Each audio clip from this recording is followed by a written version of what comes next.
Score, the podcast. The only show taking you inside the studios of the world's most celebrated composers and musicians. Coming to you inside One Callery Studios. This is Score, the podcast. I'm your host, Kenny Holmes, with my co-host, Robert Kraft. Robert, are you caffeinated? I'm over-caffeinated, and I'm also just kind of digging the name One Callery Studios. Yeah. It's a great pun, but it's also just a wonderful name. It's so legit. So legit And to quit. Our executive producer joins us as well every week, Matt Schrader. MASH. Yeah, man. There's Hator from last week. Yeah, man. I love that. We might use that coming up on the summer movie review. Yeah, man. You got a summer movie review for us? Yeah, man. Today's guest, a huge composer in the TV world. He's probably the busiest guy in the last 15 years when it comes to TV. He's a 4-time Emmy-winning composer, 17 times nominated, which is way up there. Yep. And he's also nominated currently for Jessica Jones Season 2, which is a show I'm really digging right now. Yep.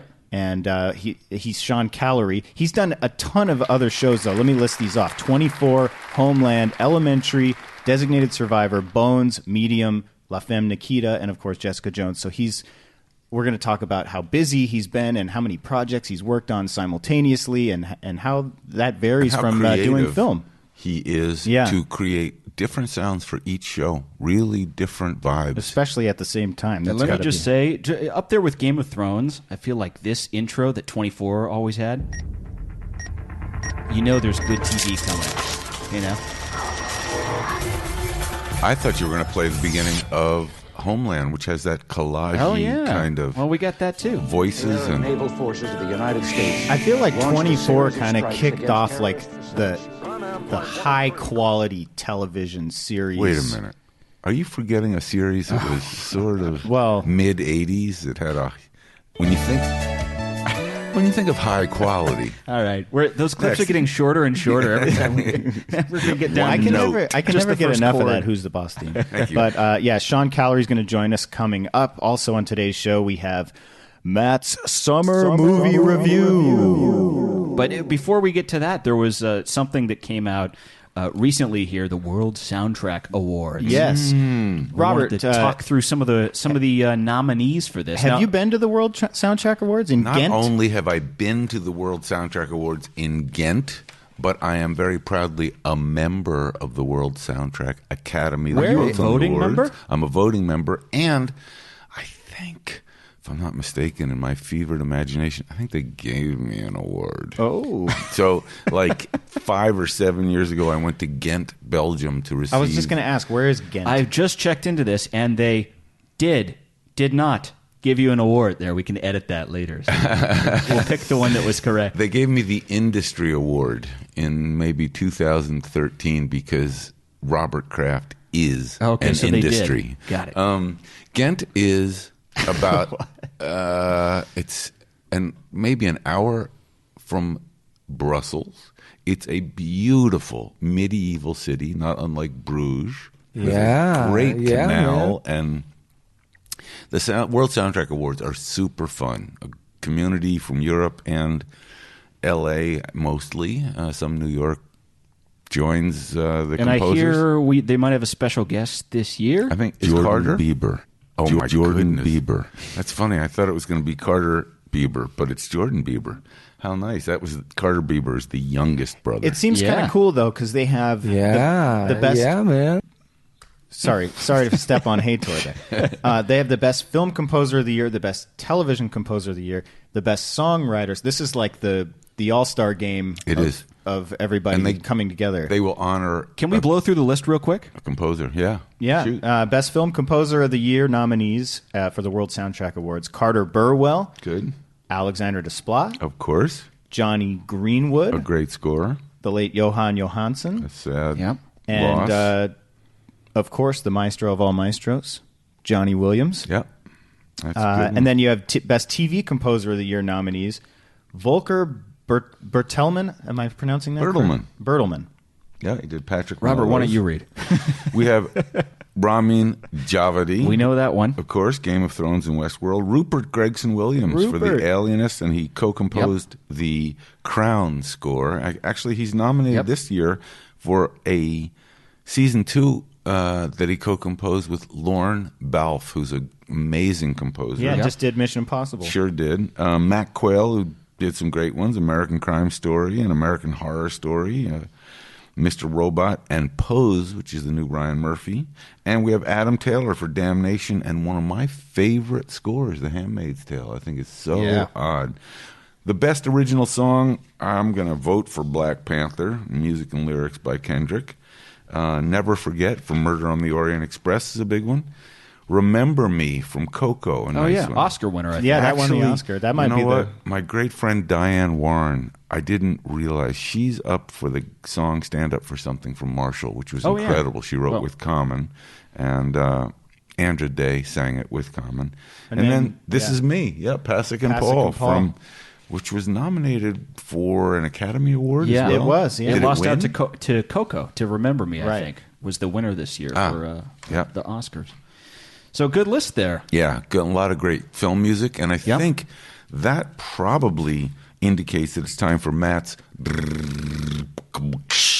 summer review of movies. Come on, Matt, bring it. What do you got? Yeah, so we have a list here. Sounds like 5 pounds of cheese. Way more ominous. Sounds like 5 pounds of cheese. So I have just a few movies. We did a summer TV review a little while ago, and people are just begging for my summer movie review. Mm-hmm. So I got 6 movies on this list. We're going to give it to you in ascending order. So my least favorite overhyped movie of this whole summer is, and the score was great, by Michael Giacchino, but Jurassic World: Fallen Kingdom, kind of a disappointment. Fallen movie, I would have to say. Yeah, it's like the 8th one in the series now. Now that we have that sound effect. Good cue. So it didn't do that well. The critics didn't love it. The audience didn't love it. So, and it was a little, the best part about that was the star of the movie, and maybe, a guy who will become more and more an A-lister, doing Guardians. You're talking of T-Rex. Chris Pratt. Yeah. Oh, Chris Pratt, sorry. T-Rex. But no, Chris Pratt is great. He's kind of that movie saving grace. So I give that one a C-. I don't know if that's even passing. There we go. All right. It actually gets 2 Prices Right lose sound effects. Next one's Ocean's 8, which was an okay movie. Cool score, though. Critics liked it. Yeah, Daniel Pemberton did the score, and it was cool, kind of a jazzy kind of a thing, very heist-like. That again was probably my favorite part of the movie. Critics gave it a 67%, audience 47% on Rotten Tomatoes, so it wasn't beloved by anybody. But it was, some stunt it was an okay casting trip to the in theater. that. Aquafina and Rihanna. There was some of the cast. It was loaded up, and again, it was an all-female kind of version of the Ocean's movies, which I don't know that it even really fit into the Ocean's series that well. It seemed like it didn't need to be part of that franchise, but whatever. It was okay. It was maybe overhyped, but unfortunately, it gets another one of those.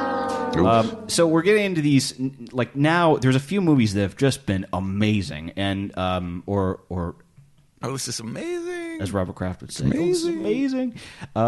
Solo was a pretty entertaining film, and that's what you ask from a Star Wars film, is for it to be an entertaining ride. It's not supposed to be a great film that's going to change the way you view things, but it's fun, escapist, kind of summer blockbuster kind of film. I know it didn't perform quite as well. John Powell's score was just incredible. I loved the score. Loved it. I feel like the Star Wars movies now, though, like the bar for the fan base is so high that it almost is set up to be a disappointment. Yeah, well, I mean, that's the risk, because you have these expectations that are, Plus, you had the director snafu and the whole thing, which didn't start out well, and then people were worried about it. And it didn't start off with the right momentum, and then it came out, and it was good, not great. So then all the people that were expecting it to be the greatest of the franchise, and it's are let interesting down. because as a standalone movie, it's pretty good, and critics seem to like it. They got a 71% on Rotten Tomatoes. The audience 64. I think a lot of Star Wars fans, original Star Wars fans, came out and said this. We don't think this is up to par with some of the other stuff, and maybe. All the new Star Wars. They're all going to watch it at some point, though. Things. But it's an entertaining movie overall. So, it gets a... we need a sound effect for this, don't you? Awesome. Here we go. There's one from Robert. All right, so then we're moving to the next one, which, again, this was maybe the biggest movie of the year, box office-wise, Avengers Infinity War. Pretty good movie and tied a lot of things together. It was, how many movies? 18 movies or something we've had up to that one. So I think this was number 19 and really long movie. Probably could have been a little bit shorter, but it's an epic, part 1 of 2 is what it's supposed to be. And it ends in, there's a big cliffhanger and all this stuff. Very entertaining movie. It was, all you can ask for in a blockbuster, but it's only half of a movie. So, and it's set up like it's a TV show where there's a big cliffhanger and it's incomplete as its own movie. It's really an overlong episode of a TV show. Can I point out something that was really weird though? Was in a matter of like 5 weeks, you had Deadpool 2 and Avengers come out, and Josh Brolin played the bad guy in both movies, and it was just kind of a weird casting decision. Yeah, because they can't really cross. It's now. always weird when you have two, not that they are some but... A-list star that comes out in multiple movies that are right next to, and sometimes it's the same weekend. Like I remember, well, but like it'd be one thing if it was two separate types of movie, but this is like Marvel superhero movies, and he's the bad guy in 2 of the movies. It shows that came you out. what an enormous world this is for Marvel now, including all the TV shows. Sean's, we'll ask him about Jessica Jones, and there's Luke Cage, and there's a lot of these other shows that are on TV that all plug into the Marvel universe. Are the bad guy casting pools just that bad? Like they got the same guy. It blew me away when I saw that. Yeah, I guess that's true. Couldn't find another It goes guy. way back. I don't know. So anyway, I give. I forgot to give letter grades. Ocean's 8, I give a C. That was okay. Solo, I give a B. It's a little better than okay. Avengers, I'm giving an A-. Now we're climbing. It's a solid film. It's an entertaining film, but it's not perfect. And it is my biggest criticism is we need that part 2, and it's not a standalone film. I really feel like you need to have an ending to a film, and this was such a setup for the next one. So then a couple of my favorites this year, Mission Impossible Fallout, which did a huge amount of business. Yeah, it did really, really well. And maybe if the Avengers did their own stunts, they could have the reaction that Mission Impossible Fallout got. Yeah, I mean, maybe. I mean, Avengers doesn't even need that much attention because it's got so many people that are fans of it. But Mission Impossible Fallout, this is one of those movies that's part of that popular film category for the Oscars, and a lot of the we've talked about that a little bit, but the stunts are incredible. The dialogue is okay. Tom Cruise is fantastic. Where the movie really lacks is you need that constant suspension of disbelief, constantly throughout. Oh, here's the bad, here's the crazy stunts, it's stunt after stunt. It's kind of like Score of the podcast. Kind of stunt after stunt after stunt. And a crazy suspension of disbelief. Edge of your seat. Right. Score the podcast. So it's score, really entertaining to watch. Lauren Balfe's score is great. Yeah. There's one scene at the start of that where Tom Cruise jumps out of this enormous plane, and it's like a one-shot scene where he's just tumbling in the sky, and it's like the visuals are amazing. Better be one shot if he did his own stunts. Yeah, I know. Well, take 2. I've heard, I don't know. I'd have to look into this, but I've heard they did that like 19 times or something. Oh God! And of course, leave it to Tom Cruise do his own stunts. Of course, he's gonna, if you got to go jump out of a plane 19 times, then so be it. Yep. So anyway, I give that one an A-. Got really good reviews from critics, 97%. Audience loved it, not quite as much, but pretty close, 92%. So earns an A- from me, or Chris Beck would say. Sounds like 5 pounds of intense and amazing fun. It was. Right. That's right. And then my favorite movie of the year, and this is a documentary, and I think this might be a front runner for the Academy Awards Best Documentary next year. Won't You Be My Neighbor? I totally agree. Mr. Rogers documentary, which is just packed with heart. Hold on, I'm changing my shoes and jacket. Oh, that's so nice. I thought it was just an incredible film. I also was amazed by how much I learned about him. Of course, you go into it we all assume we know who Mr. Rogers was, but he was a much deeper, much more spiritual man than I think I was aware. Yeah, and he very kind of secretive guy. I don't think on purpose, but he was kind of a quiet guy and felt a calling to try to, fill a void that was there in a lot of children's programming, and was hoping to be able to bring something unique and new, and there's something really genuine and authentic about it, which is fascinating. You left the documentary saying this guy was an incredible human being, and it shows where we are in the world, where the biggest criticism is some people being like, well, I'm sure there must have been some shit that he was up to. That's the biggest. But it was a pretty good deep dive into his life, and hey, Matt, it was a great guy. As a documentary filmmaker, how did you feel about the actual filmmaking of the Mr. Rogers? Oh, it was solid. It was really it moved along at such a great pace, and the interviews that they got with all the people. I mean, I teared up a few times throughout the thing. It was so emotionally told, but without being too manipulative. You're telling a real life story, and it was really, really great. So that one I think earns my highest grade of the year. That's my A+. Critics loved it 99%, audience loved it 97%, and Michael Stein of Stranger Things, Pretty fresh, says it's pretty fresh. It was 100% fresh. I'm pretty sure that's Kyle Dixon, but yeah. Maybe it's Stein and Michael? Michael and Stein, Kyle and Dixon. Yeah.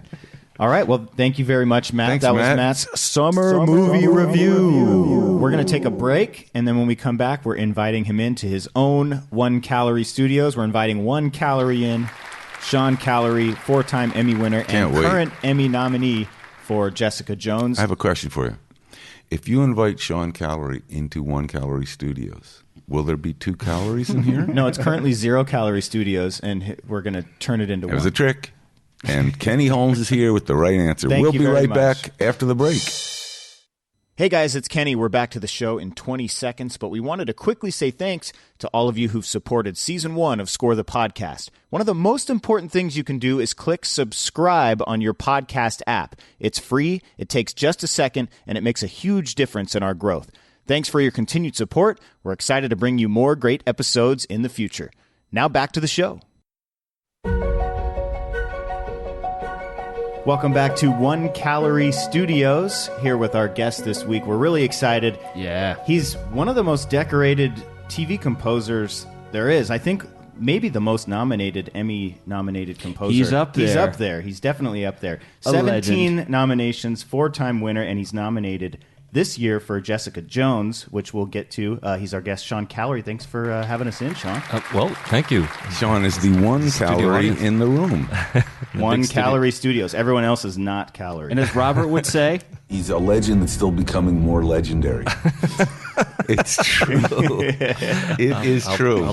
Thank you. I'll take that. And I learned a lot about Sean musically last year at there was a film festival in Poland, the Krakow Film Festival, and Sean performed, and I didn't realize until that evening, as we will hear, unbelievably, he's a jazzer at heart. And I say unbelievably because you'd think through some of the music, I'm not sure I know exactly where the jazz fits in. And then when I heard him play some of the themes he'd written, it was clear how jazzy they were in essence. And I'd never really realized it because of the way they're presented on TV. But we'll get to that. Sean, tell us a little bit about coming to L.A. I know you were working for Synclav. Yeah. Synclavier, which was New England Digital, was that company that made these kind of awesome, unique synthesizers. Yeah, I mean, I was working for Disney World as a keyboard player. Oh, wow. In their orchestra, a college orchestra. In Florida, that Disney World? Beautiful Florida in the summer of '87. Right. And that job completed, and I was offered a job to go to Tokyo Disneyland to ride a piano, to play a piano on a tricycle. And I thought that'd be kind of a nice gig, you know. Nice. Just an ordinary gig. Continue on, you know. And then I met a representative of this company, New England Digital, that in the late 80s was doing, you know, we were in a sort of in the middle of beginning of a seismic shift where we were moving to digital recording. Yeah. And that company at the time was that, and Fairlight was really the only sort of game in town. Mm-hmm. So I came out as a product specialist, and a lot of musicians like Chick Corea and Stevie Wonder and Pat Metheny and Alan Silvestri and Herbie Hancock and these guys. Bunch of no-namers. Oh, yeah, they were flounderers. But they were all really sort of fascinating artists, and they wanted to use the technology for their own craft, you know, for their own work, but no one knew how to use it. And I lied to get into the company. I said, "Oh, I know MIDI, I know all this stuff," and it was an absolute lie. But I did learn it, and I had to be sort of a product support person for these people. And one of them was Mark Snow. Oh wow! Who went on to do X-Files, X-Files, right? You know, and he ended up becoming one of my longest and dearest best friends. And he really sort of was the first person to sort of recognize that maybe I could do something other than, you know, rebooting computer systems. And your gig at Synclav, would you describe more as musical or technical, or both? I mean, did you get a chance to be a musician for the company? Yes, I did. I remember once I was called in Christmas of 88 or 89, and Alan Silvestri had done the score, and he needed someone to help input some of the music that he had already composed, fully composed, you know, full score for Fern Gully, and he needed to make some demos, but he needed someone to be able to read music, and so I had to fly up there over the holidays, and he was so polite to me. You're staying in Carmel. I mean, you know, you're staying at a Best Western in Carmel is like staying at a, you know, Four Seasons in anywhere in Rhode Island. So where I grew up, but I was called upon to do some things musically, but it also on a Synclav. Yeah. I mean, it ended up getting performed live, but we had to, you know, get demos and things in place. But he had written the entire score by hand, which was really quite an education to just look at that. And but then there were technical things that I had to do, like when a client called from Skywalker and they were doing a lot of sound effects design work, and that was where I had to sort of learn how to troubleshoot those systems. And for a period of time before I got working as a musician, I had to do sound effects as Is a that job. for Star Trek? For Star Trek, for Deep Space Nine, yeah, which I still have some of the sound libraries for, you know, that I designed. And was there a moment during this you had the thought, I could do this as my full-time gig, not inputting and not tweaking the synclavier, but I could actually get the gig as a composer for one of these shows? I would just say that I knew that it was a dream of mine from a very young age to want to do this kind of work, even though I was a classical pianist in Boston, going to school in Boston.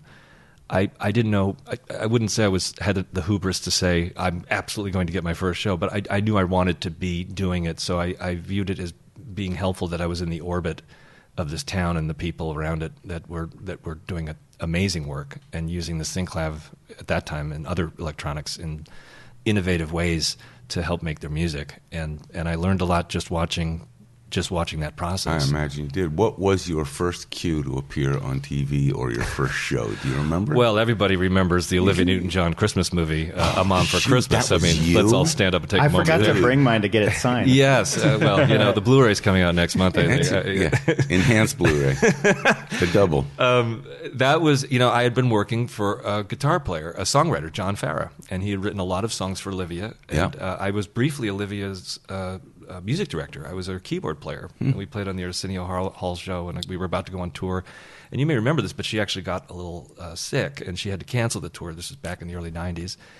But in the late 80s, she did a Christmas movie for Disney, which aired on ABC, where she played a mannequin that came to life as to meet the wishes of a young girl whose mother had died. It was a kind of a tearjerker Christmas thing.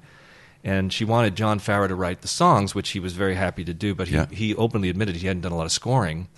And he thought that I could do it, and he lobbied to have me do it alongside him. And that was my first on-screen credit, my first the first music orchestral, I ever wrote. synth combo, synth and live. We had live guitars and some live drums because John's songs and so forth and stuff. But it was a lot of jingly belly, kind of stuff and some. I mean, look, I haven't seen it.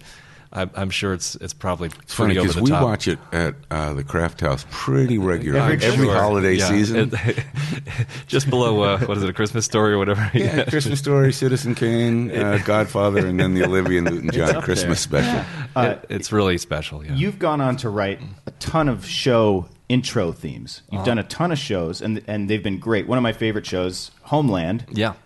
When you're doing a show intro theme, it's something that really sets the tone for the show. How much collaboration with the showrunner is there? Are you kind of free to create? Because Homeland is very unique in that they use dialogue from the show in the theme song. That's right. How did that idea come up, and how much collaboration is there between the showrunners and you to create these really important themes? I would say it is. We are locked hand in hand in the beginning of the process. It's interesting when you're working on a television show. A lot of times the way it works is you score the second or the third episode if it's got a pickup. If you do the pilot, then you do the pilot, and then sometimes you're rescoring the pilot. But oftentimes the main title comes later in the process after you finish the first or second episode when they're still putting together. It doesn't happen immediately. So you've started getting a little bit of the color of the show under your skin. And one of the things we talked about at the very, very beginning was I was just finishing up 24. And when we went on to Homeland, it was definitely, 24 was an action thriller, and we definitely viewed Homeland as a political thriller. It was definitely more intimate, more fly on the wall watching things and so forth. And in the story, her character listens to a lot of jazz, which was a nice little clue. But in point of fact, there was just a feeling from the very beginning that we would have a more intimate, energy that would have a few some jazz vernacular in there. Yeah. And so I started finding the sound of that when I started scoring the show. So when it came to do the main title, we really viewed it as like you see all this violent imagery in the main title, like all the things fast edits, and all the things that happened in the last 25 in the first year. I'm talking, and we wanted the music to be almost. I remember Alex Gonza said something something very helpful when I was trying to work out the trumpet line, the lead line. He said, it's almost like a crying out. It's not. You're not playing the horror of it so much as you're playing the wound, the collective wound that we feel. Yep.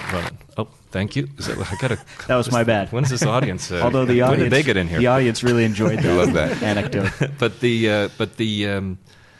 So those are. I love when I get clues like that from non-musical folk people because you can kind of digest that and then kind of hopefully turn it into something. Well, it's interesting too because that intro, the show is so frantic, and the visuals show the franticness in the edit of that intro, but the music is very calm, and it's the complete opposite. So what you're seeing and what you're hearing are complete opposites, and then all the dialogue, it just sounds like the inside of a crazy person's head, which is Carrie probably. I think it's a sleep. One of the early images of her is of a sleeping little girl. That's her, and you're really sort of following her dreams. It's almost like following her dreams. And the highest note in the theme is actually on the trade towers, and that was in the original theme. I don't know how it's changed a bit. The theme has gotten a little longer and shorter based on they always recut it each year based on the storyline. That's got to be different too, right? You don't normally change the show theme year to year on a TV show. Oh, yes, you do. Well, it gets tweaked. I mean, it doesn't get redone completely, but it expands or retracts and so forth.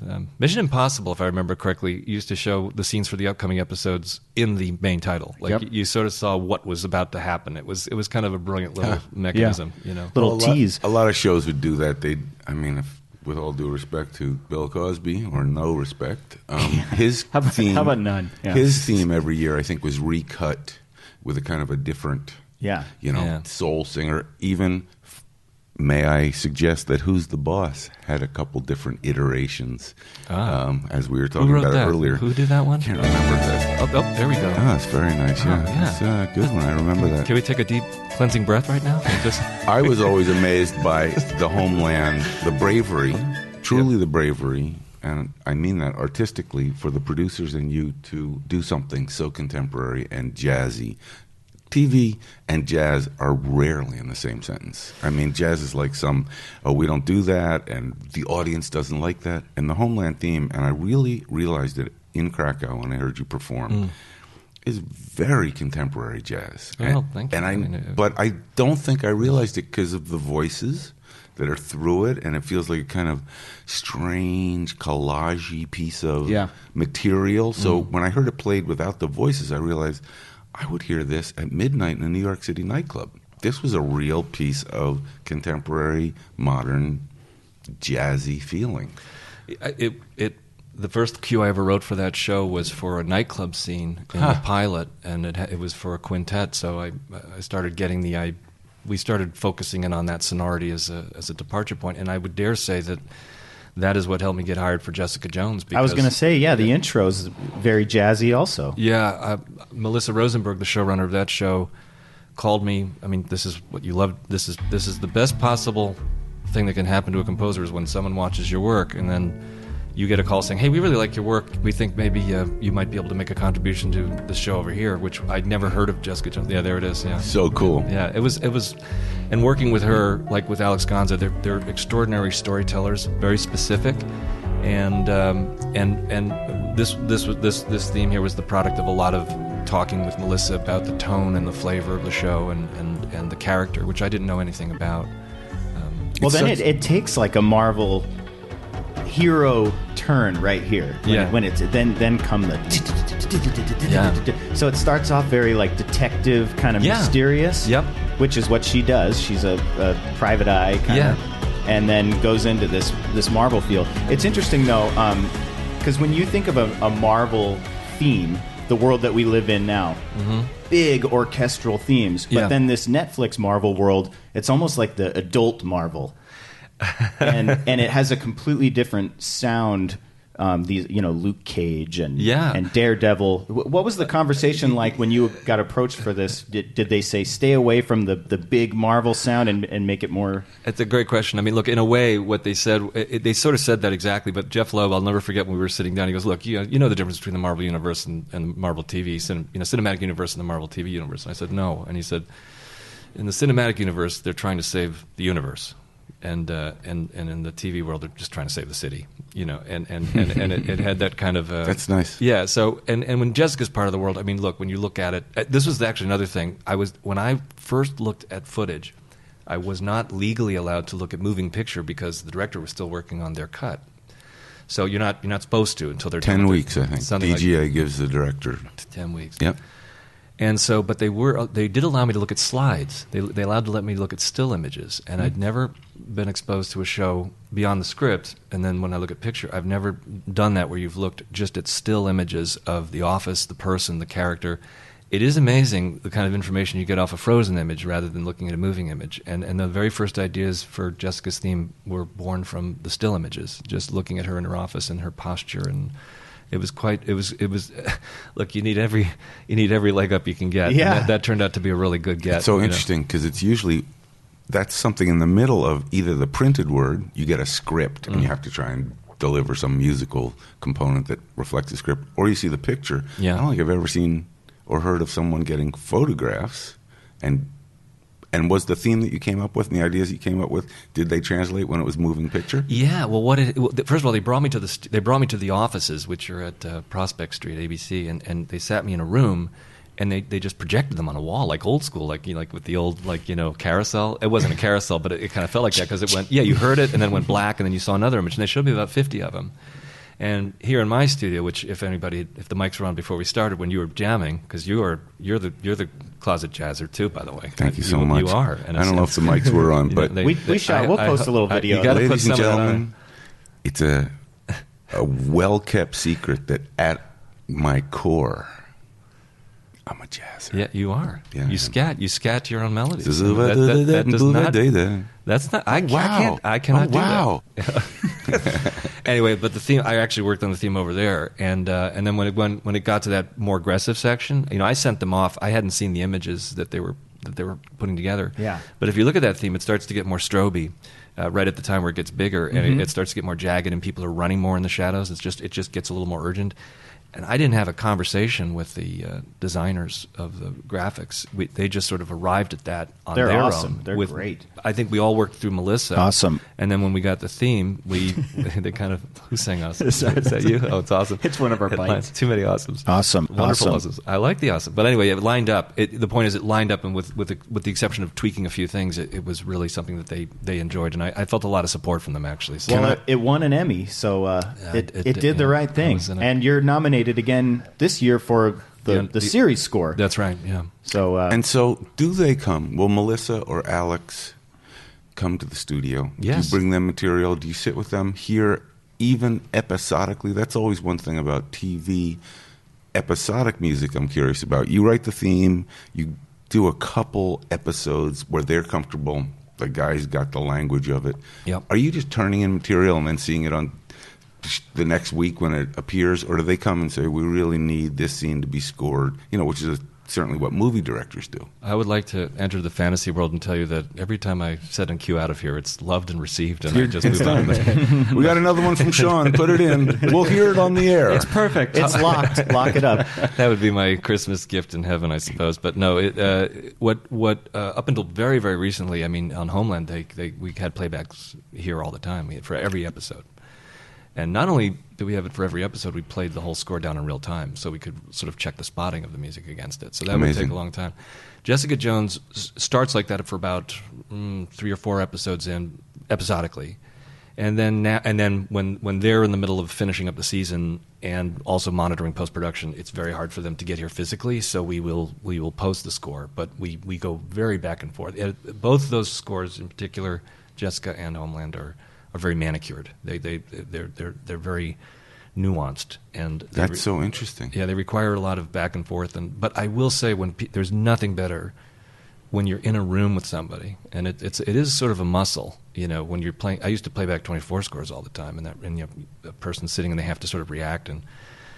But there's also a comfort zone people have to just looking at QuickTime movies and sort of letting it sit and marinate on their own, and then they write notes. And then you get the notes back. But I love the interaction when someone's here, because you can kind of maybe put out a fire before it becomes a fire. It could be like there's a sound that they don't. It could be something very simple. It could be something not simple, but sometimes it could be they need to hear it a second time to go, oh, I just understood where you were going. The first time I heard it, it wasn't what I expected. Yeah. That's always nice. I always thought when I was in a room with the director, producer, and composer, and I'd be the sort of the fly on the wall, that it was the body language was the biggest indication, because when something was wrong, you could see people sort of had a weird twitch, and they would say, I don't know, it's too fast. The next guy would say, I don't know, it's too slow. And the third guy would say, I was really thinking we'd have a tambourine. When it was right, that's when, everybody would sort of, their shoulders would go down, they'd say, what's the next one? Yeah. And it'd be this effortless thing. When something doesn't feel like it fits the picture, it was always interesting to watch people's body language, because you could see they just composers in a different place. And I always hoped they'd listen once more, because I would trust the composer's instinct more than this is the story. I think we should be telling. And the composer often had an insight as to what the story was really being. Yeah, right. Well, one producer told me once that the reason why they like coming here is because they could really just relax. Nice. They just like sitting. I have a little fire pit out there, and sometimes they just like sitting around literally a campfire, and sometimes you learn things about the show that are unexpected. That you might be thinking about for a future episode. But I will say that one time I was playing back for someone, and I heard, I'm sitting in front of them, and I'm playing and mixing the score in front of them, and I remember once hearing a like this pitiful exhale, and you just know. And they had the courtesy to listen to the entire cue, but I did know in that moment that my night was just beginning. I want to ask one more question before we go to a break. When you said you play back sometimes the entire score, you might have mentioned that for 24 or for Homeland. For Homeland, yeah. And this is a little inside baseball for our listeners, but here you'd sit in a studio. I've seen this before, but I have a question about it. You play back the entire score. Are you playing back a synth version of the score, and then once it's approved, you do some additional recording, or is that the final version that you play them in this room? I would say 90% of the time they're listening to the music I'm sending to the stage, the final. Okay. There are times I remember hiring Chris Bleth to do some woodwind work on Homeland, and I had samples sort of covering it for the moment. It's interesting because if someone falls in love with something right away, it's you Why'd you change it? Exactly, because it's better. Like, well, I don't think once you get into a subjective conversation like that, your day's done. But yeah, most of the time I'm playing back what exactly they're going to hear on the stage. Yeah, it's just something that I've been at this enough years to see that it used to start with somebody playing on a piano. I know. Well, some of my first shows were the director and the composer would sit on a piano. Maurice Jarre playing a piano theme for the director, and they'd say, "Great." Yeah. So now we do the whole score. We're going to take a quick break. Sure. We touched on it a little bit, but we're going to talk about 24 when we come back, and a little more about Jessica Jones and the Emmy nomination for Season 2. Stick around. More with Sean Callery when we return. Hey guys, Robert Kraft, and I'm inviting you to check us out on Twitter for the latest from the show, giveaways for Name That Score, videos, maybe even a new track from that pop superstar, Jordan Bieber. Check out our handle on Twitter at Score the Podcast. Now, back to the show. Welcome back to One Calorie Studios with our guest, Emmy-winning and currently Emmy-nominated composer Sean Callery of so many of the greatest television shows. I mean, even if you don't watch TV very much, you've probably watched a show with Sean's music. Oh, for sure. How many episodes do you think you've done? 1,000? Oh. Have you ever counted? Yes. I haven't counted. I think it's probably close to that. That's wild. I don't know. How many projects do you think you've worked on simultaneously? Because a lot of these episodic shows are going at the same time. I will say that probably I did have the uncomfortable and look, it's a double-edged sword because you love the work, but at one point we did have I think I had 5 things in play at one time, but just they were overlapping just for a very brief period, and I did make a commitment emotionally to never be in that situation. Is that just like an overload? Well, there are colleagues that know how to juggle artistically and emotionally that kind of bandwidth. I just don't. It's got to be tough to switch gears, right? To compartmentalize a little bit. Yeah. Put Homeland into Bones and Bones into 24. I will say that one thing that's really nice about having 2 different things simultaneously is, like Elementary, for example, is a very mercurial, Baroque kind of show with the instrumentation, and it's nice when you're working on a if you're working on a darker show to contrast to another thing to kind of it kind of shakes the etch-a-sketch in your mind. You can kind of shake it up, and then you kind of get back to working with a little bit more of a fresh head. So it helps me to kind of shake it up. So I wanted to ask a question about that kind of pressure. On 24, of course, the metaphor that they use is a clock ticking, and you told me at one point just before this show that there have been some down-to-the-wire moments for you with the score. Is there a moment that you can remember? Well, I have written. Oh, there it is. Do you hear that in your head? I go to sleep. I go to sleep to that. That's my meditation tape. Shoot. No, it's I have had situations where I've been writing and mixing a piece for something that would air the next day. And we have had that happen, and it really is just because of picture editing that's adjusting something, or a special effect that got changed, or something that got dramatically altered. It's never intentional, but it has happened. And what's brilliant, the only advantage to having no time is you simply don't have the ego to think about being brilliant. You just have to sort of you just have to get it done, and so there's a certain kind of connection to the present moment that you can't. I thought you were going to say you also can't get many notes. You turn it in. that is absolutely true. I mean, although they'll try.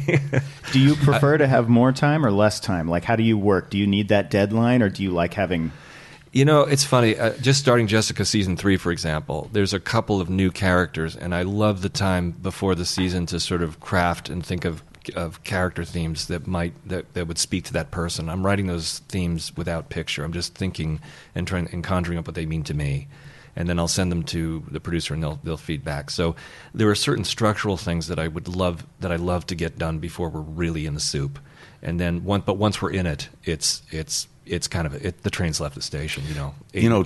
TV series used to have seasons. Yeah, we'd start in September and we'd end in May, whatever it was. Do you have an off season, or is it now TV around the year, just around the calendar? For the last 5 years, it has been around the clock. And this last summer, I sort of designed a hiatus, a 3-week walk. Have you ever heard of the Camino de Santiago? Absolutely, in Spain. Yeah, in Spain. And I donned a backpack with a buddy and that's fantastic. And for 3 weeks, just shut it down. Huh? Did you start in San Sebastian and walk towards Portugal that way? Oh, yeah, no, but that's the one I want to do next. This one started in Saint Jean at the very bottom of France, and you cross over the Pyrenees, and then you walk about 10 to 15, 20 miles a day. And all you're worrying about is just your backpack, your blisters on your feet, and having enough water. And would you stay in those beautiful state-owned? They're not dormitories. They're much more. Yeah, there are some much fancier, but I forget what they're called. They're those beautiful homes and they're facilities. They're hostels, pensions, people who have little tiny towns that you just walk into and you set up ahead of time, and you'll eat dinner with them, and then you go to bed and you get up and you just go the next morning. Did you feel that you were really away from your work? Well, I did get, look, you can't completely check out of your life, so I remember checking my email and being told that there was going to be a new character and a new theme, but I got to think about but it's interesting because I got to think about it while I was walking a little bit. It wouldn't come up all the time, but the theme that I came up for one of the main characters in season 3 happened somewhere between Burgos and Pamplona. Most people, when they hike, they listen to music. Do you not listen to music? I on this hike, mostly I would, but on this hike, I really didn't do a lot of that because it was a very environmental kind of. It was almost like a walking meditation in a way. It's not people. That's listen. Really what it is, though. That trail is a spiritual path. It is, and people have many different reasons for going, and it's something I've been thinking about for the better part of a decade, and this year just seemed to be the right time. So that's so. In answer to your question, I had the ability, and really it's about ability and balance to be able to do it. And then I came back, and it's not like you come back and I'm brand new. No, I mean it's not. I didn't have that kind of metamorphosis, but it was an extraordinary experience. I'm curious about the composer's creative process, and when you say you composed it between Burgos and wherever it was. Mm-hmm. Is that something where you're walking and a theme occurs to you in your mind and you stop and scribble? Do you go to an iPhone and record it into audio? Have you been hacking my phone? Do you kind of shape it in take a writer credit inner ear until it's really full, and then you know exactly how it goes, and you don't have to write it because it's ingrained? I will say that the way it happens for me is I did make a phone call while I was on the trail to Melissa Rosenberg. And she said, "Look, we have a theme for this character that's going to be involved with this character." And I said, "Well, can you just talk about the character?" And she ended up saying an adjective. She said a word. I forgot what the word was, but it was some noun of some sort. Was it an adjective? Emmy winning? No, but I think on another occasion she said, "Look, this character has to be earthy. He's nice. earthy. That word. What does that mean to an artist? You don't know." But whatever the word was, I just remember walking, and I was just ingesting that. I just was thinking, what does that word mean? How will that, And then eventually something sort of came up, and I did have the iPhone with me, but I had it on airplane mode, but it has the audio recorder. Yeah.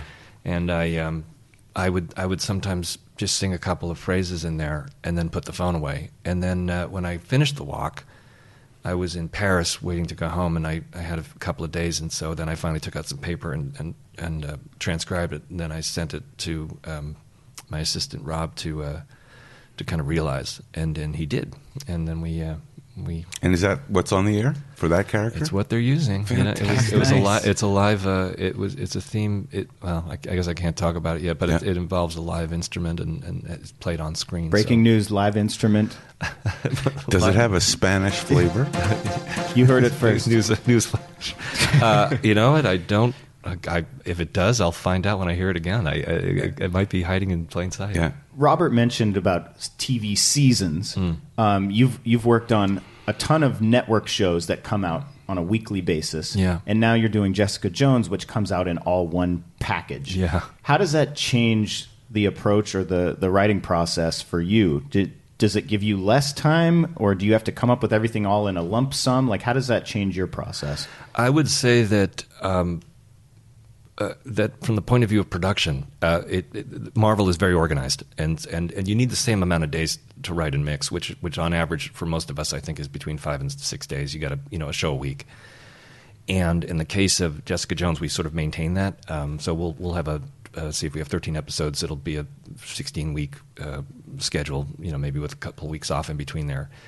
The advantage is that if they make a change in something later on in the episodes, and we have sometimes had as many as 4 or 5 episodes open, not locked, not put to bed. And so if something happens and they say, you know what, it would be great if we introduced this earlier, because I think now we're realizing the story's going here. Sometimes we'll go back into an earlier episode to make an adjustment, which we have the luxury of doing when we're not up against due dates. The only other psychological thing that's weird is 24 was sort of the first show that people binged watch, because I think, if you might correct me about this, but I think season 1 came out on DVD. It certainly did. Between season 1 and season 2, which I think was one of the first shows that ever did it. Yeah. So people kind of took in the whole show in a very bulk way. And Jessica Jones was the first show that I ever did that I guess the word is dropped. That is you could bingeable. watch. Yeah. And I just remember I'd worked on that first season for 8 months, and I remember once it aired, once it dropped, I remember getting an email less than 2 days later from someone who watched the entire 13. Yeah. Oh yeah. People do it overnight. It kind of blows your mind that like this massive consumption of what you did was like, hey man, great job. Like, my God, it was like so much work, and it just went right by in 13 hours. I guess it's like writing a novel. If you write a 400-page book and somebody just takes a weekend and reads the whole thing, they're done. The same flight kind to of Europe, thing. just knock it out. Right. And no more repeats. I mean, that's just, we're sort of not ever, I remember in the 24 days and in Bones days, you sometimes have weeks of repeats, but because the demand for fresh content is really, we're very wired for that now. So have you been approached for any films? You seem to do mostly TV, but do you have interest in doing films? Oh, absolutely. I mean, there were a couple of small films I did. One was called Small Time with Chris Maloney, and I did a couple of documentaries about a couple of Buddhist teachers that I admired. But there was, but no, it hasn't been something that I have or avoided or invited. It's just, I think after 24. After the second year, I received an Emmy for that, and I think I remember the producers saying, "Look, please, you're not going to leave the show." And they were concerned I was actually going to leave the show, and I was like, "I'm not going to leave the show. I mean, I love the show." And the show was, but the show was a 38-minute score a week, and I just didn't. It's like its own film. I just didn't allocate. I just didn't gravitate towards allocate. I couldn't do it anyway. I couldn't allocate it out, and it was just, I was just committed to the things I'm working on, and luckily the work I have had over the years has been so enjoyable. So I don't really feel a loss there. Although having said that, I would if a film was in front of me and I could do it, I would love to. I am do it. so certain that you are going to do some big film in the next 12 to 18 months. I just feel it. I think you'd be unbelievable for some filmmaker to be lucky enough. Oh, thank you. And so much of what you do influences the sound of film music. It's just people. Wow. Yeah. It's really completely. It used to be such a. It's arguably too a better time for TV than film. Yeah. I mean, TV is the best stuff to watch right now. Can I tell you something? I was I had to judge in the miniseries category, the limited series. And there were over 750 submissions across all 6 music categories. That is so much content and so much of it is fantastic. So reviewing that was, I had to review 9 hours of it, but You're so kind. I get asked to review stuff, and I just go down the list and look for my friends. I mean, do people actually listen? Rigged. I think you know what they do in the Academy, and it's really quite. They actually have a really neat worksheet, and what it is you get a worksheet that talks about. Does the music work for the content? Is it original? How do you? There's a lot of questions and you circle it. It's like just a worksheet, and you kind of circle numbers just as you're watching the shows, and then at the end of the entire review process, you go back to your sheets and you just see what's there. Perfect. And it's designed to kind of not that voting is a political act. You have to vote for something, but this is designed to sort of neutralize. Like for example, if you have to evaluate the music to a Western. And you hate westerns, you don't want to penalize the score if that was based on your personal bias, exactly. Feelings, and I think the music branch of the Academy, in my opinion, really works hard to have the members of our peer group to be very participant. Participate. It is really great. Now it's going to say, how popular is this song? Yeah. How popular is this movie? 1 out of 10. The popularity contest. So we have a final question to ask you. Very good. Coming up in just a minute.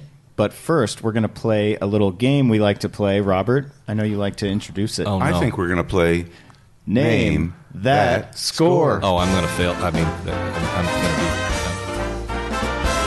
to be... Get ready to play Name That Score! The film music game where a perfect score means you, yes you, could be a winner. Now let's play Name That Score! So, what's our theme, Matt? Our theme today is TV themes. TV Oh. I hope I have some... Do we have some of Sean's in there? Well, he's a few options. Keep an eye on him. I'm going to be watching you. You'll be like, oh... The way this works is we play 5 famous, usually film scores. Today it's TV scores and a few opening themes, but in reverse. So you got to kind of analyze the texture of those. Robert, Kenny, and our guest today will pick from 3 multiple-choice answers, and the last question's worth double. So if anybody gets all 5 right, we give away a prize on our Twitter account @ScoreThePodcast. Just mention hashtag Name That Score. And again, today's theme is TV themes. So we have 5 questions and a bonus question should we need it. But I think let me see if we can get our updated tally. I think Kenny, I think we're tied. I think I'm up 1 actually. Okay. I mean, not that I'm keeping track. Our all-time records. He's cheating. All right, here we go. Is this live, by the way? Are we live? No. Oh, I was going to say. Just realizing. Right. So we have 5 questions. The first question here, our options are... You haven't said anything regrettable, so we're okay. Oh, Yeah. good. Not yet. Is this from The Walking Dead, Bear McCreary, Justified, Jason Keaton, and Oscar Owens, or Breaking Bad? Dave Porter.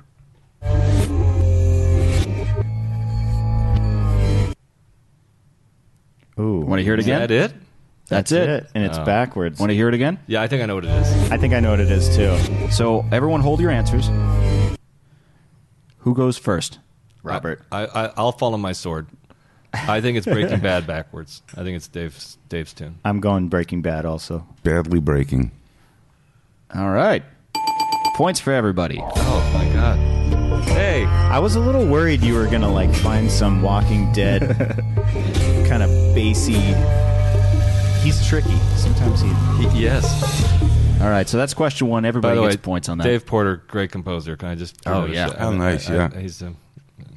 All right, so we all have 1 point going into question 2. These are all American themed. Homeland, Sean Callery. American Horror Story. Great composer. American Horror Story. Cesar Davila Irizarry. I hope I'm not butchering that. And Charlie Clouser. And The Americans, Dominic Hauser.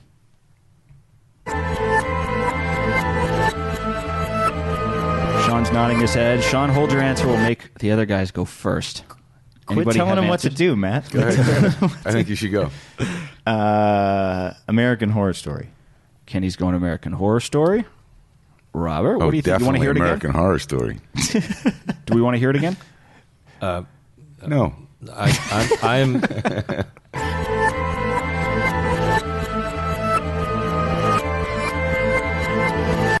Homeland, American Horror Story, The Americans. I am going to cast my vote for The Americans. I'm hoping one of you are right because I'm copying. I decided to copy Kenny. I may have to switch. If it's Homeland, I think I should call my doctor. Right? Yeah, I think you should. All right, one of you is correct. And it's Sean from The Americans. Never listening to you again. But that's not Nate Barr? He didn't write that? This, you know what? I'll have to double check my facts, but I have Dominic Hauser here. No, by the way, I thought it was Nate Barr. You know why it's Nate Barr? Because I think we were nominated for main title for Elementary and The Americans in the same year, and that's why I became friends and got to know him. Nate, so, we apologize. All right, Nate Barr. Nate Barr, my apologies. Nathan Barr. Nathan Barr, yeah. Let's move to question 3. So Sean has a 1-point advantage here. It's 2 to 1 to 1. Sean go first from now on. That's all right. Question 3 is this. These are all synth-inspired scores. Stranger Things, Michael Stein and Kyle Dixon. Mr. Robot, Matt Quayle. Or Westworld, Ramin Djawadi. Uh-oh, this is going to be hard.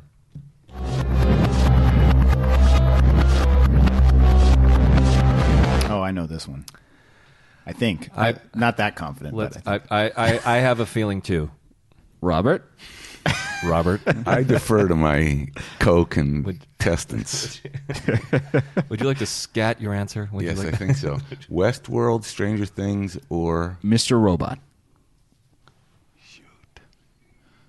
Flintstones. Me. You want to hear it again? Yes, please. That wasn't a choice.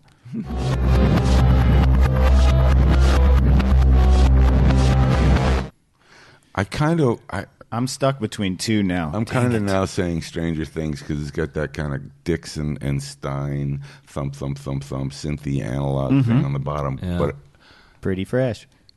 I'm going Stranger Things just for grins. What will you do? Stranger Things, yeah. I'm thinking Mac Quayle. Mr. Robot? Mr. Robot. Okay. I'll take U.S. presidents for 200. Nice. Potpourri for 100. I think it's Mr. Robot as well. The driving. Give it to me. Give it to me. Hey, what? At least one person's right. Oh dear, it's not us because you said Mac. It's not us. 2 people are right. Oh, there we go. Oh, It is Mr. Robot. oh, all right. Robert, you're falling behind. Dixon and Stein, I apologize. I wanted you. Or as you like to call him, Kyle and Dixon, Michael and Stein. Because we all like to call him. From the episodes. Handful on one. All right, so Sean now leading the pack here. 3 points for Sean, 2 for Kenny, 1 for Robert. Uh-oh. Moving on to question 4. The options here are The Crown. Oh, no. Rupert. Theme by Hans and Rupert, Yeah. Gregson Williams. Game of Thrones, Ramin Djawadi. And House of Cards, Jeff Beal. Oh, that's too Come easy. on, come on. Way too easy. Wait. Robert's raising his hand. Almost sounded forward. Yeah. Yeah. Play it again.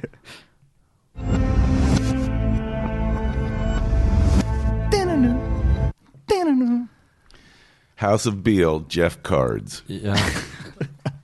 I never realized you could play his theme backwards and have it. That's a brilliant compositional stroke. There's a couple of those like that. Almost Some identical. John Williams Everybody ones going with this? sound- Yeah. Yeah, that's Well, it was like the first episode we heard Empire Strikes Back backwards, and it sounded like Indiana Jones or something. It was weird. another great theme and another great composer. This show opened.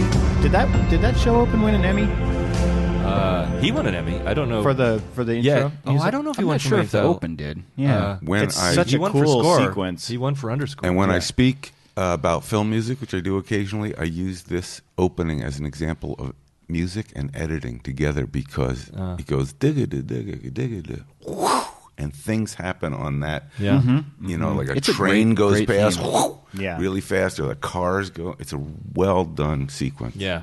Okay, so we're moving on to question 5. This is worth double. So Sean has 4, Kenny has 3, Robert has 2. Now this question's worth 2, so Robert can still but if tie. You can still. And then we have to go to a Sean can win tiebreaker. a So he can prize force for a the tiebreaker. audience. Good. I got to stay calm. All right, here we go. Yeah. Question 5. Is this The West Wing, 6 Feet Under, Ooh. or The Newsroom? Oh.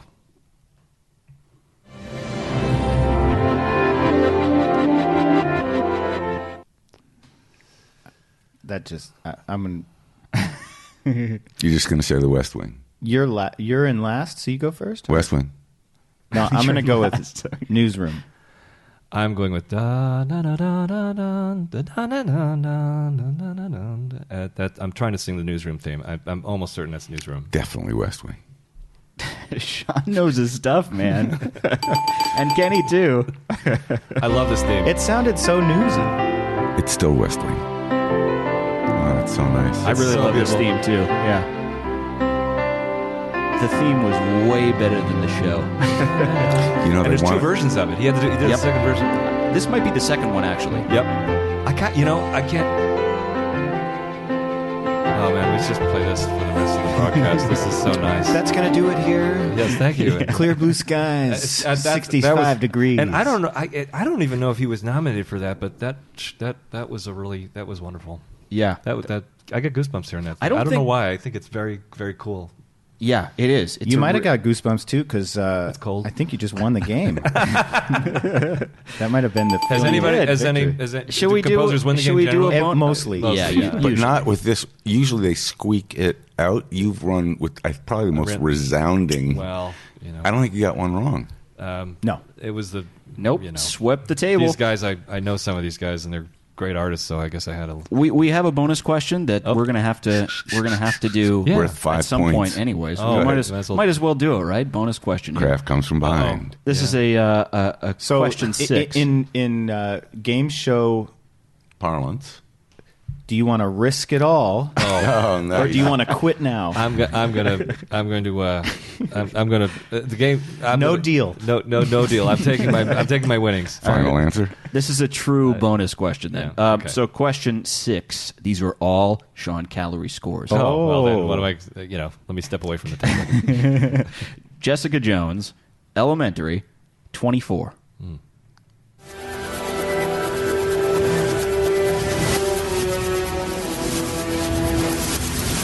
Since Sean won the game, he gets to go last. 24.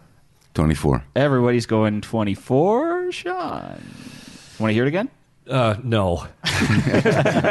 He's like, I heard that enough in my life. Probably. That's funny. No, it's yes. That sounds like a little show on Fox that I worked on for 8 years. All right, everyone got the bonus. Man, that was done in 2001. That's an old. Did they ever redo the theme? No, we never. Well, I did a little something different in the reboot with the new character. That's old. I mean, it's great. I still like the theme. It's just that it's older. It's so great. All right, so our big winner today. Well, thank you, Sean Callery. It's not me. No, it's not Robert. All right. Can I just say that your bumper music is top notch? I just love it. It makes me smile. It's very good. We've had mixed reviews. Really? Yeah. Oh, come on. Sounds like 5 pounds of cheese. I think it sounds magical. Well, we're gonna get that drop. Thanks for that new drop. Yeah, We appreciate that. I wanted to know, what do you watch? What shows does Sean Callery watch in his free time, Nice. if he has any? I have enjoyed.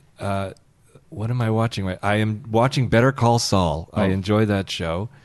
My wife and I watch a show called Younger on TV Land. Have you ever heard seen of this it. show? It's this show about a woman in her 40s who yes, has I to know pretend about to it. be in her 20s in Right. order to get hired by publishing. It's filmed. It's made by Darren Star. It's just, I don't know how other people feel about this, but when we're watching TV, sometimes we just like to just watch TV. So I tend to choose shows that are just easy on the Less stressful? Just I'm not analyzing the scores all the time, but I always listen. I mean, I love listening to. Yeah. But let's see, what are my other? How about this? When you're flipping through the channels, which show of yours would you stop and watch? Mom for Christmas for sure, because it's never on. Listen, I'm very proud of that. Listen, Go over to you know what's Roberts funny? on Christmas. You can watch it. I don't know if other guys would feel this way, but when you listen to early stuff like La Femme Nikita or something like this, I mean, you really there's a beginner's mind. You can kind of hear. Love that, you beginner's can, mind. You can kind of hear. DT You don't know Suzuki. what you're doing. Yeah. And but you still stayed hired. You didn't get let go, and yet you can still hear all this sort of craziness that you're trying. So I will say it's sometimes it feels like you're listening to another an earlier part of yourself. It's like looking at a picture of you in high school or something. Yeah. It's still you, but it's not you anymore. So it is kind of fun to do that. And it's also sometimes you hear really unfiltered versions of your original instincts as an artist and composer. It's just fun to be reminded. It is. That's why when I work with young, like I have. By the way, I have to thank, if you don't mind, I have Rob Tian and was my assistant here, and he helped get us set up. And Tim Callery. These are young composers that are working with me now. And when I'm working with younger people, look, I'm 53, so at one point I was in my 20s working with Mark Snow, and I learned a lot about how he mentored me. And how valuable that was. He was apprenticeship. He's one of the best teachers. I mean, if anybody ever gets in his orbit in terms of helping bring out yourself, helping to trust yourself, he has a very unique gift of honoring who you are and trying to get your sound. If you have as you're starting to grow, as you're sprouting, he kind of cultivates that. Beautiful. And if I had that, if I could garner more of that ability, because it feels good, and you also learn a lot from people who are exploring and doing new things. So it's been a lot of That's so nice, and it's so much a part of the composing tradition to pass it on. Yeah, I mean, we spend a lot of time alone. I mean, as you know, and socializing is something we love doing, but we don't do it enough. And I know we're all competing with each other, so there's all these dynamics that we have to balance. But I think our peer group in the Academy, I don't know, to me, I served on the board, when Jeff was on it, and Jeff Beal. It's just a strong time. I mean, it's a strong time. It's a good time for music. The music supervisors are now part of our, they have their own Emmy. So we have a lot of, I think there's a lot of great music and growth. So I actually think first of all, it's a perfect segue because you're articulating something that's one of the most wonderful parts about what we do, and this podcast is part of, which is there's a film and television music community. Yeah. Both, it's very strong in Los Angeles, certainly extends to New York and London, but it is a supportive community. Sure, we're all competing and out there during the day kind of doing our best to win the prize, but I really feel the camaraderie among everyone. We played the Homeland theme in Ghent and I had, as a trumpet player, Jeff Beal. Oh, nice. And the drummer was Jeff Russo. Oh, great. And so they and we sounded terrible. No, I'm kidding. We sounded great. We sounded it was great. Honestly, it was such a special thing to play with two other colleagues, because Jeff is great. He's an artist, and the fact he knows how to drum was a bonus. Jeff was a trumpet player and is a trumpet player.